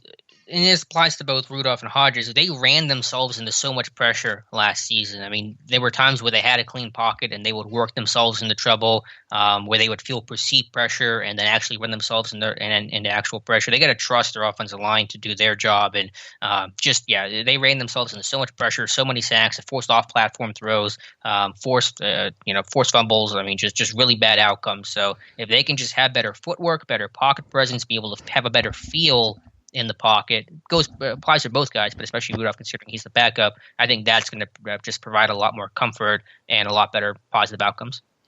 And you know, the thing is, the best case scenario is that we don't learn much of it. Well, I guess the best case scenario is like 10 kneel downs in the first 15 games for Rudolph, and then game 17 he starts. Right, and just has a great game. That is the single. I don't think you can map anything out other than that from a Captain Obvious standpoint, right? You know? Right. So we'll see. Yeah, unfortunately, guys that really could have used an off-season program definitely used preseason for their sake and for our benefit to watch these guys grow and improve. And hopefully Colbert's being truthful when he talks about Rudolph improving, and you would imagine that he would definitely show some improvement going through all he went through last season. Colbert also talked about Eric Ebron, and obviously the focus is on his receiving impact, red zone impact, but said he's answering the call as a blocker too, and that may be playing it up a little bit much, but hopefully there is at least a kernel of truth to it. Can I use my hyperbole-ish word? There you go. I'll believe it when I see it. Bless his heart. That guy just realized that they still use blocking sleds in the NFL these last couple weeks. Look, I like Eric Ebron. I will continue to be concerned about how they use him in two tight end settings, in running situations. Moving forward into this season, I'm obviously excited for him as a red zone target, as a between the 20 option in certain spread formations. I think he could get very creative there. It sounds like he's happy. I just hope, one of the big takeaways yesterday in the interviews was Ebron talking about all I care about is winning. All I care about is winning. I hope he's got one of those personalities, where you kind of wonder how he might react if the team is winning and he's not playing a part in it. To me. Yeah, I don't know. I mean, I'm excited about his personality. Seems like he's a really right, but he's kind positive. Of great. He's got a very gregarious. Is that a word? Very overbearing. He can be very vocal, I think. And I think he can be very vocal in the wrong situations as well as the right ones. So that's one of the things that I'm kind of concerned about with him, is if they're winning and he's not getting the football, how does he react? That's just one of that and his run blocking are the things that has me a little bit concerned. Yeah, the commentary about the losing teams he's been on. I mean, I don't know if he's ever won a playoff game in his career, but his teams have not been terrible. Like those Detroit teams he was on, in the Caldwell era, they weren't great, but they weren't bad. And then with the Colts, they had some success, especially 2 years ago in 2018. So just some context there. But point taken. I mean, he wants to come here and hopefully win some playoff games and have be part of playoff football. So we'll see. I don't know if I'm as concerned as you are, but who knows? I mean, hopefully, though, the old saying "winning cures all" is what would fix any potential issue there. Is the word I'm looking for gregarious? Is that? That's a word. Is that what is? I mean, you're right. At least I'm using words now. Is that the? Yeah, it's a good start. It's a low bar we set. Yeah, I know. Is that the bar now with me? Yeah. Gregarious. He used words. Yeah, gregarious, fond of company, sociable. Is that what you meant? He was a popular and gregarious man. Okay, maybe that's not the word, but. Yeah, he just got kind of that overbearing kind of personality, if you will, and kind of can be outspoken. I think at times. That's just from knowing him in the past, And look, he admits he came into the league mighty young, and he was 20, I think, when he got right, drafted. and I think he is. How do I put this politely? I think he found out quite quickly that at the NFL level, his poop doesn't necessarily not stink. Kind of aspect. So maybe he's learned quite a bit, in these first several years here. And I just hope from the aspect of look, I think he'll get used. I don't think he's going to put the numbers up receiving wise that a lot of people tend to think that he's going to put up. But I think they can win with him. And I just hope that I'm wrong. And he, I don't expect him to be a wallflower. That's not who he is. But we'll see. We'll see how it plays out in the first couple of weeks. I think if this team's winning, I think all will be good and everyone will be happy. I tell you one of the things that he did say that was not surprising. He said, man, we go against the number one defense in the league every day in practice. So This guy is really, talking about Eric Ebron, really looking forward to going against defenses that do not include Joe Hayden and Steven Nelson and Terrell Edmonds and Minkah Fitzpatrick at it. He says, quote unquote, it's tiring to do that. So score one for the defense. The Giants are going to look a whole lot easier week one after going against the Steelers for the last month and 6 weeks. Mike Tomlin, after yesterday's practice, did not formally announce it, but basically said as much that Deontay Johnson will be the Steelers' punt returner this season, saying, quote, it's reasonable to expect him to be even better in that area after making the AP All-Pro team last season, leading the league in punt return average, and of course had that 85-yard run back against the Cardinals. So I'm not surprised by that. There was some question whether or not they would do it because he is now the starting X receiver, but Deontay Johnson, your punt returner in 2020. And your kick returner is going to be? To be announced, according to Mike Tomlin. And he almost asked about that. He says they have some candidates, didn't go into any names. I'll probably write about that a little bit later today for the site. But I'd like it to be Anthony McFarland, as long as there's trust in him. But I think your candidates are McFarland, Switzer, Kareth White, and those are probably your top three. Let me ask you, because of kind of this missed time late in camp for McFarland, is there a chance he's inactive week 1? Well, it was weird because he came back for a day and he didn't practice yesterday. But we don't know the level. Did he was just back there returning? Did he? We don't know the level of contact. Wasn't he in pads though? 2 days ago.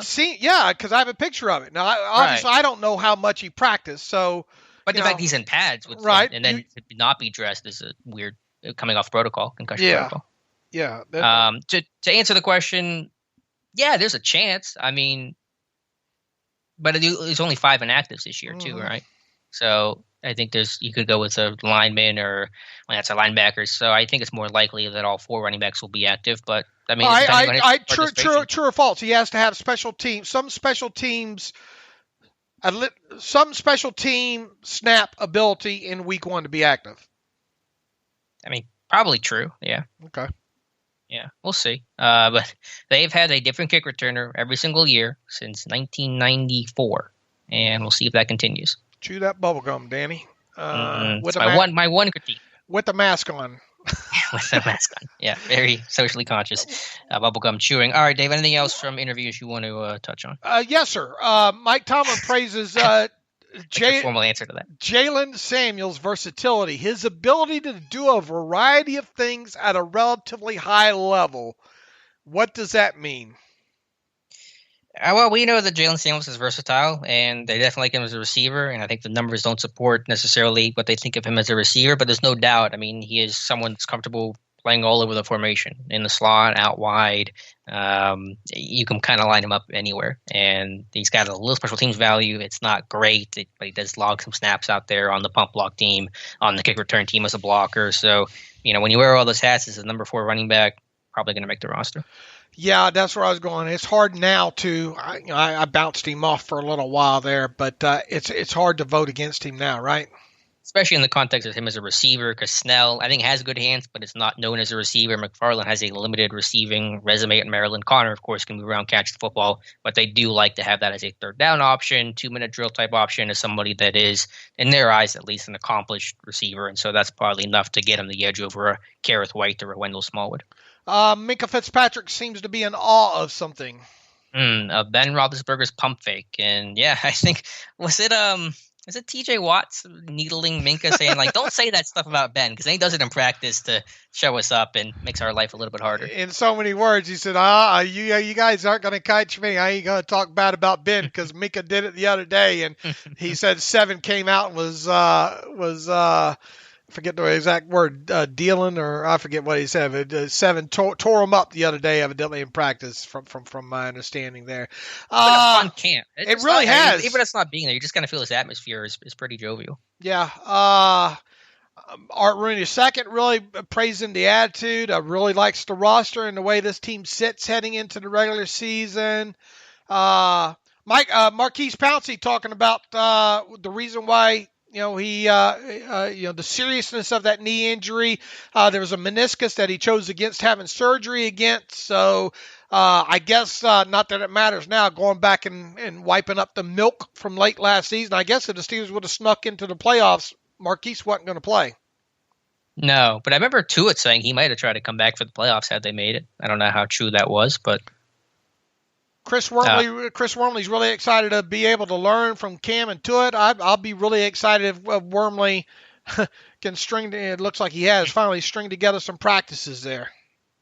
Yeah, he's a guy that's got to get healthy to take advantage of those reps. Yeah, could Wormley be a week 1 inactive? I think it's possible. I think it is possible, Alex. I really think it is. That's $2 million is a lot to spend on a guy to come out and shoot and be inactive, though. But I think that's a possibility. What do you think about Pouncey kind of saying that, until someone proves me otherwise, I'll be playing? What does that mean to a possible extension to him next March or February or March? think it's possible. I know that him and Ben are always tied to the hip. They've always said they're going to go out together. So hopefully Pouncey saying that he wants to play for a long time is a very subtle nod. And I'm putting my tinfoil hat on here, but maybe a subtle nod to Ben playing for a little bit longer too. It certainly sounds like it. And you remember we went through the top 10 cap hits for 2021 and kind of, open-ended there, I think, on Maurkice Pouncey.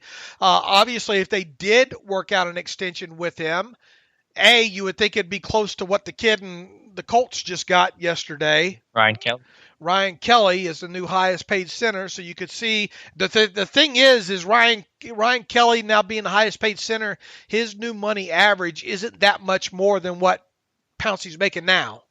So it's not that big of a stretch to suggest that Pouncey could touch that number via an extension, and one would think that such an extension for Pouncey, if you would think it would happen in March, February or March, much like it did this last time, could save a little bit more cap space there. Not much, but a little bit. And right now, a little bit seems like a lot there. So once again, I think much like Ben, you watch how Maurkice Pouncey plays in 2020, if he can stay healthy, and then you make the decision on an extension after the season is over with. I thought, what'd you think about, you wrote it, what'd you think about his comments about transition for Matt Filer? Yeah, I mean, it's a transition. Obviously, you go from Ramon Foster to playing next to Pouncey on his left side to Filer, but listen, Filer did it last year for the Rams game. Filer's done it in camp before. Go back to camp in 2019. Filer was playing almost exclusively left guard while Core 4 and Banner got work at right tackle. So a bit of newness there, but obviously Filer's a known guy to the team. Played a little left guard before. I think he'll be just fine. All right. How about one guy that's not on Pouncey's Christmas card list is Josh Frazier. A little dig at Pouncey on Twitter I saw yesterday. that. I'm the one that highlighted that. I know. I saw it because of you. Yeah. Look, I mean, we've all heard PFF's viewpoint on Maurkice Pouncey, right? And they're not a fan. They're not a fan of him. In so many words, Frazier said, "Look, 1-on-1, Pouncey ain't a big deal." Yeah. Well, Frazier was a 7th round pick that didn't even make the team and retired immediately. So I don't know if he's our gauge here. All right, to wrap a bow around this, how about what Kevin Colbert and Art Rooney II had to say a second time around on Cameron Hayward? A little more optimism. And thank goodness. We needed a little bit of good news there. I forget the specific comments I know you wrote about it, Dave, so you can tackle it. But it does seem, I mean, Rooney flat out said he's a priority this year, either now or after the season. And so it's got to get done. It's got to get done. I agree. I mean, that's all I've been saying this whole time. It's got to get done. That's what I've said. Colbert offered a little bit of hint of optimism the other day. He says, well, as you know, we never talk about individual negotiation publicly. That's always been between the player, blah, blah, blah. I can say that when we have a great player, we always want them to finish their career here. And when that player has the same desire, it's usually something that can be worked out. So we have another week prior to the start of the regular season, or start the prep for the regular season, and we'll see where things go, not only with any individual player, but maybe there's things that pop up that we just aren't aware of yet. So I don't know how I mean, I know he didn't say much, but to me, that's volumes over what he has said up until this point. Yeah, it was good for them to just address it head on, because they've been kind of dancing around that stuff when asked about it previously. To me, as I said this before, we know the history of some of these contracts getting done last second. Until Hayward's on that plane and the fasten seatbelt sign comes on, I think it's getting done. I do as well. Art Rooney II was asked a second time around about Cam as well too. He says, no doubt Cam has been an outstanding player for us on and off the field. What he means in the locker room is tremendous. That is why we'd love to keep him, extend his contract, whether it's before the season or after the season. He's going to be one of our priorities to make sure he's here next year as well too. So if for some reason something doesn't get done here in these final few days, it's going to be tough. I mean, it makes a lot more sense to get it done now than it does after the season. But Yeah, I think that's where we're at with this thing. I think it's where we've been throughout this entire offseason, and that is we both think they will get something done with Hayward. Just makes too much sense. But we'll keep you posted. I got about 9 days to find out if it's happening this year or not. All right, where else are we at here? Boy, we've gone through a lot. I think that's about everything I wanted to cover from the interviews. If there's anything else you want to cover, feel free to add, or we can move on to some reader emails and close out the show. All right, let's see here. Jelani Suleiman, Ravens losing Earl Thomas. Hi, Dave and Alex. Love the show as always. Want to get your guys' thoughts on the Ravens losing Earl Thomas. I'm from the standpoint that I think Peters and Marlon Humphrey were both good because of Earl Thomas, due to the fact they could take more chances knowing Earl has their back. With Earl being gone, 2 rookie starting linebackers who will be calling their defense and new communicator in the secondary. Does that give the Steelers the edge on offense over the Ravens defense due to the turnover the Ravens D has had this offseason? Thanks, and keep up the good work. I've said this, that that defense I think is going to have a few more holes in it. I don't see how they can be considered as good as they were last year with new moving part back there trying to replace Earl Thomas. And also, look, I love Patrick Queen, but he's going to make some mistakes, like it or not, his rookie season here. I think that a little bit of question marks in that front seven, as John laid out to us as well, too. And I think John was smart to mention that front seven as being one of their concerns there. So, yeah, I don't, plain and simple, I don't think their defense is going to be as good as it was last year. Yeah, there's definitely some concerns there. I'm sure about the pass rush in general. I know they scheme it well. Wink Martindale does a great job, but you still don't have the Terrell Suggs type guys. Even the Darius Smith, Judon's a good player, but it's really about that consistent pass rush up front. And they lose Michael Pierce in the middle. That's a worry there. But yeah, I mean, I think that overall Baltimore's still the favorite, and rightfully so. But the Steelers match up as well against Baltimore as essentially any team in football. Got an email here from Yeshaya. I think that's how I'm saying it right. On another MyBookie promo here. He says, hey guys, MyBookie is also having a special NFL promo line of the Chiefs plus 54 points in week 1 for Thursday night. So a free $50 bet. It might be worth mentioning in the next ad read to help get a few more registrations. Well, I mean, look, I haven't seen that point of it. We know you listen to the podcast quite a bit, so I have not seen that aspect of it, but use promo code TERRIBLE if you sign up, first-time user, and take advantage of that as well, too. Let's see here. Jordan Pearsall writes in, I saw Alex's tweet that he didn't agree with bringing in Josh Rosen. My question for Alex is, do you feel like deep down Mason can be a franchise quarterback after the reports from training camp in an environment where reports can only give out positive news? It's obvious Mason still hasn't made a significant jump in year 3.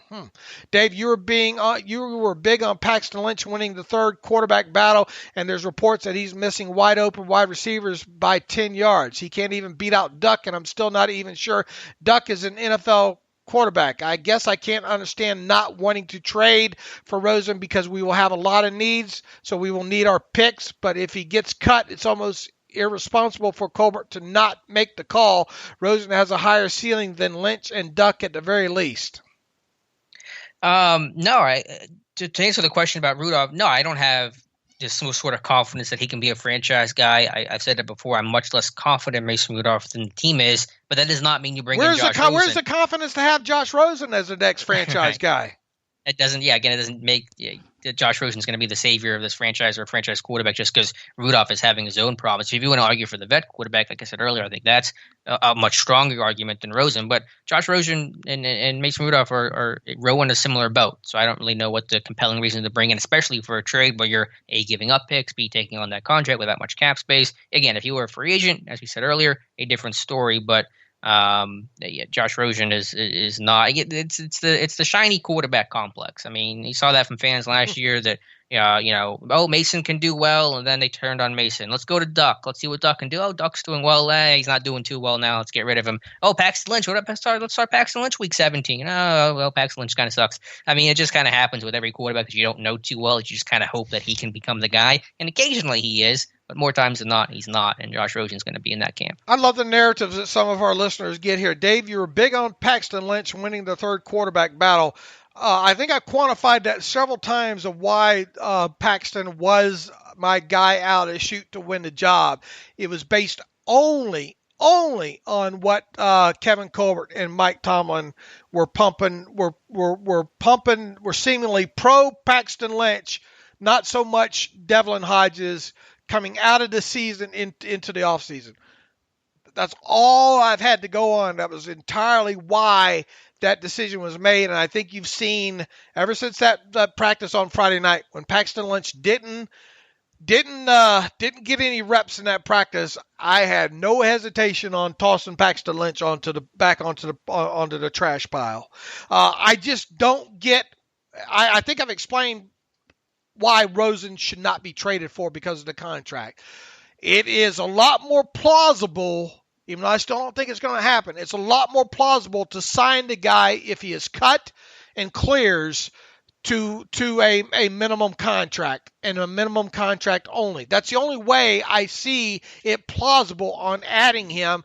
But even so, if you do it now, there's no way you're going to learn anything new about Josh Rosen once the regular season starts, unless an injury takes place. Or even multiple, because he'd be the number 3 if you brought him in. He would not be starting ahead of Rudolph to begin the year. Right. I mean, how are you going to learn anything about this guy in practices or anything moving forward? Yeah. So I get the allure of Josh Rosen. Well, I don't even get the allure. I don't get it either. And we're being on one. I mean, if we thought there was an inkling something to this where there could be an upside. I mean, heck, especially with Ben being late in his career, yeah, I mean, we would be all over it. But from the tape I've watched, I just don't see the upgrade over a guy like Mason Rudolph right now. If they wanted to sign Rosen, if he was cut and sign him as a free agent, as a number 3, and move Duck to practice squad, cut ties with Lynch entirely, fine. Other than that, I'm not for it. If you want to bring in a veteran, that's a different discussion. Still not going to happen, but that's a better argument. But this Rosen stuff, young struggling quarterbacks to a room of young struggling quarterbacks, doesn't help you. Just, I mean, shiny new toy that was a former first-round draft pick. Mm-hmm. You know, once again, if you could get him for a minimum, for the minimum salary, that's one thing. But you want this guy on your roster next March earning $3 million when you don't know a damn thing about him in your organization? I mean, you have no money in the first place. And you have no money? I mean, Come on, folks. Michael Rocket, dear Dave and Alex, not familiar with Clinton Ha-Ha Dick's playing style, but he had an okay off rating. Do you think he could be a good fit for the Steelers in order to add some depth at safety? I assume salary cap is likely an issue, although his last offer to play in Dallas was not ridiculously cheap. Keep up the good work. Love your insights. Look forward to the season starting so you two can get back to breaking down tape and educating us to humble audience. Cheers from the Italian coast, Michael. I assume he's meaning PFF rating when he said off rating there. Yeah, I guess. It has OFF, but I'm sure he means PFF. Yeah. No, I said earlier on Clinton Dix, just not a good fit for the scheme. He's not physical enough. And listen, if Mike McCarthy bailed on him after he knew him pretty well in Green Bay, that probably says a lot. So, no interest in Ha-Ha Clinton Dix. What Alex said. This one from Damian Anderson on Marcus Allen. Just heard chatter via Missy and the Steelers News talking about Marcus Allen as safety / inside linebacker. Question mark. What's up with that? Damian, we've talked quite a bit about it, the last several days. So, I mean, our last few weeks here, makes a lot of sense. As far as that goes, and I think Marcus Allen was asked about 14 questions about playing inside linebacker a few days ago, right? Yeah, a lot of buzz about that. Again, I think it's just because of short lines at inside linebacker, his own potential versatility and growth and being a third-year guy, having experience, more comfort in this defense. And so don't expect him to really play actually any inside linebacker, but going to help his chances of making the roster. I think he's got really good odds to make the team. The best case scenario, once again, is that we don't see that happen. We don't see Marcus Allen playing any defensive snaps. I think is best case scenario, right? Yeah, but there's a potential. I mean, not in an inside linebacker role, but in that dimebacker role, which the lines are pretty blurred between the two. If Cam Sutton were to get hurt, or if there was another injury in the secondary that forced Cam Sutton to move somewhere else and he couldn't play in that dime role, then does Marcus Allen become a candidate for that 6 DB? it's possible. Nick Can writes in, "Hi guys, I've been a listener for about 10 years now from London, England. Bless your heart, Nick. Listen to me ramble for 10 years. Thanks for keeping us informed on everything Steelers, even from thousands of miles away. I hope I might be able to ask a couple of questions. Kevin Colbert loves a trade just before the start of the season. If you were to trade a late round pick, 4th through 7th round, for a particular position, not player, what would it be? Given the round of the pick, I'm assuming it would be a low-end starter or squad depth." That's question number 1. Number 2, if Big Ben has been struggling with pain in his elbow for 10-plus years, why did it wait until now to get it fixed? Maybe one for Dr. Mel, though. Thanks. Nick? Oh, it's Khan, as in... Oh, no. Nick Can, as in tin can, not Khan as in James Khan. Okay. For the first question, what would I trade? What position would I trade for? Probably more safety depth. I don't think this team's going to make a move. I mean, there's still a chance of that, but it feels less likely than it kind of sat here before training camp, especially with no preseason, no chance to evaluate some of these guys. So probably safety. Would you agree with that? Yeah, I would most definitely. Another thing about Mike Tomlin and Chris Wormley that Mike Tomlin said, we're still gathering information there. He doesn't have a big body of work during training camp. That's I mean, he's missed a lot of time. That hurts him. What were we just talking about? What was the question? Well, the second part of the question was about why was Ben's pain not addressed if he had been dealing with it for 10 years, and that is a better question for Dr. Mel. I think it's just something that Ben just grew to manage, didn't really realize something was wrong, just thought it was kind of a normal thing the quarterbacks dealt with that threw as much as he did, and just never really had the incentive or felt compelled to address it. Yeah, probably thought it was just wear and tear, signs of growing old and throwing as many footballs and as many injuries that he's had. That's kind of the way I take it. I thought a little bit more forthcoming on Sirius yesterday when he talked about, and whether or not it's true or not, how didn't warm up properly in that game against New England, and he didn't really think too much about it from that aspect, and then lo and behold, the engine blew up the next week. Mm-hmm. What did you think about the part 2 of the Bigger Than Ben documentary? Pretty good. Loved it. I think they're doing a fantastic job with that, man. I really, really think they're doing a fantastic job with that. Can't wait for the next episode to come out here. And of course, Ryan Switzer had to be in the documentary. Just made me laugh.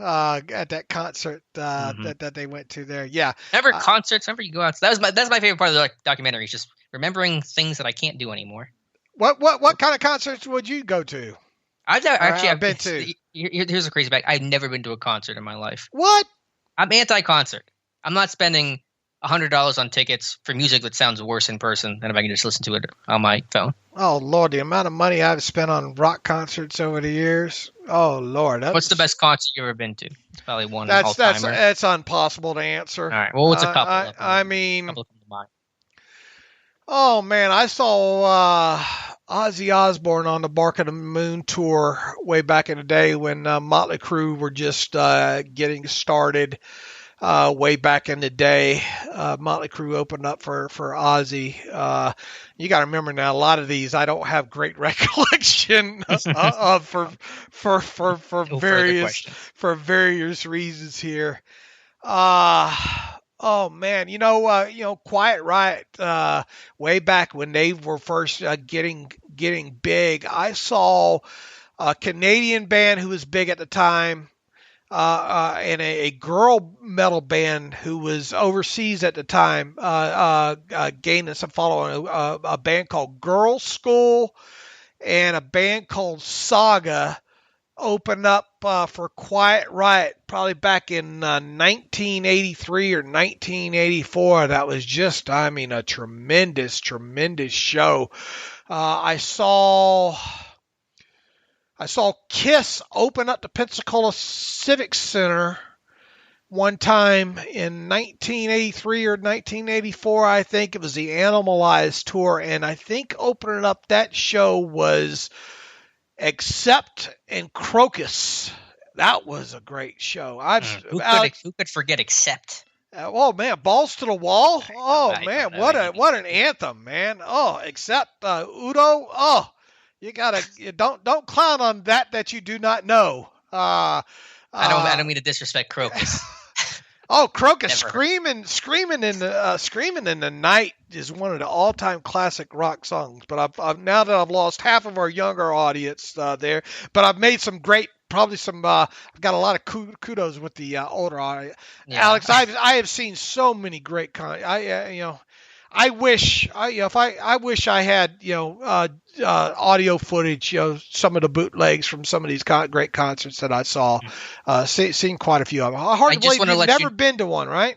I'm anti-concert. I'm a very boring person. I just want to let you know that hyperbole sounded more like a word than half the things you just said. All right. Well, I'm sorry for that. No, some people appreciate it, just not my age.